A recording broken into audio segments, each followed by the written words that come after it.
ငိုချပစ်လိုက်ခြင်းတယ်ဒါပေမဲ့ငါကတန်မာတဲ့သူမို့မငိုရဘူးဆိုတဲ့စိတ်နဲ့တင်ကိုမျက်ရည်တွေကိုပြန်မျိုးသိမ့်နေမိသလားလဲကြခြင်းနေပါတယ်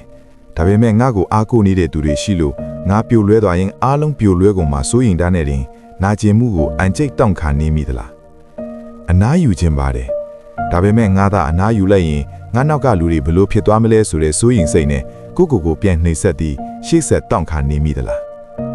အဲ့ဒီလိုတမ်းပါခြင်းဆိုတဲ့အမိကန်မတ်အောက်မှာအသက်ရှူကြက်နေရသူတွေအတွက်ဒီဇလန်လေးကတင့်ကိုစားစကားပြောပြပါလိမ့်မယ်တခါကမြို့တစ်မြို့မှာအားလုံးကအားကြရတဲ့တမဏိလူသားလို့တင်စားခံရတဲ့အမျိုးသားတယောက်ရှိပါတယ်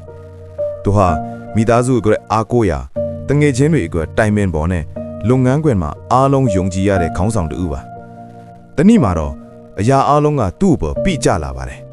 အလို့မှအခက်ခဲတွေကြုံရတဲ့အိမ်မှာလည်းပြဿနာတွေရှိနေတယ်ဒါပေမဲ့သူဟာပုံမှန်အတိုင်းပဲအားလုံးကိုပြုံးပြပြီးအဆင်ပြေပါတယ်လို့ပြောခဲ့တယ်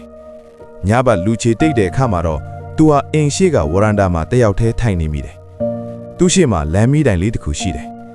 အဲ့ဒီမီးတိုင်လေးဟာမိုးရွာလီတိုက်အမြဲတမ်းငင်လေးရပ်ပြီးလမ်းသွားလမ်းလာတွေကိုအလင်းပေးနေရတယ်ဒါပေမဲ့သူတေချာကြည့်လိုက်တဲ့အခါအဲ့ဒီမီးတိုင်လေးရဲ့အောက်ခြေမှာတန်ကြေးတွေတက်ပြီးအကြောင်းတွေထားနေတာကိုတွေ့လိုက်ရတယ်အဲ့ဒီအချိန်မှာသူတတိထားမိလိုက်တာကငါလဲဒီမီးတိုင်လေးလိုပဲအားလုံးကိုအလင်းပေးနေပေမဲ့ငါရဲ့အတွင်းထဲမှာတော့တဖြည်းဖြည်းကြေမွက်နေပြီဆိုတာပါပဲ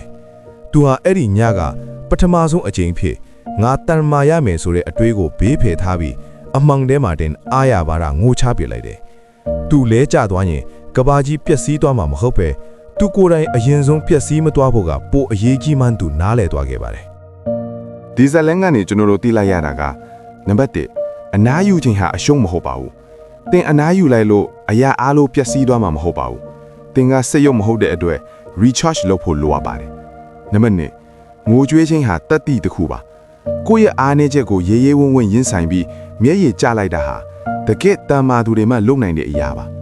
နံပါတ်3သင်ပြိုလဲသွားရင်ဘယ်သူမှအားကိုးလို့မရတော့ဘူးတခြားလူတွေရဲ့အားကိုးရချစ်ချင်းရင်ကိုအရင်ဆုံးဂရုစိုက်ပါသင်ချမ်းမာမှသင်စိတ်ချမ်းသာမှသင်နောက်ကလူတွေကိုဆက်ပြီးလက်တွဲခေါ်နိုင်မှာပါအမြဲတမ်းအားကိုးခံရသူဖြစ်နေရတာဟာကဘာပေါ်မှာအထီးချမ်းဆုံးအလုပ်တစ်ခုပါဒါပေမဲ့ဒီနေ့တော့တန်မာရမယ်ဆိုတဲ့ဝန်တော့ဝန်ပိုးကိုခဏလောက်ချထားလိုက်ပါလဲကြခြင်းရင်လဲကြလိုက်ပါငိုခြင်းရင်ငိုလိုက်ပါပြီးရင်တော့အားအကိနဲ့ပြန်ထနိုင်ဖို့ခဏလောက်အနားယူလိုက်ပါဘာကြောင့်လဲဆိုတော့သင်ဟာအမြဲတမ်းခိုင်မာနေရမယ့်ကြောက်ဆောင်တစ်ခုမဟုတ်ပဲခံစားချက်ရှိရဲ့လူသားတစ်ယောက်ဖြစ်နေလို့ပါပဲ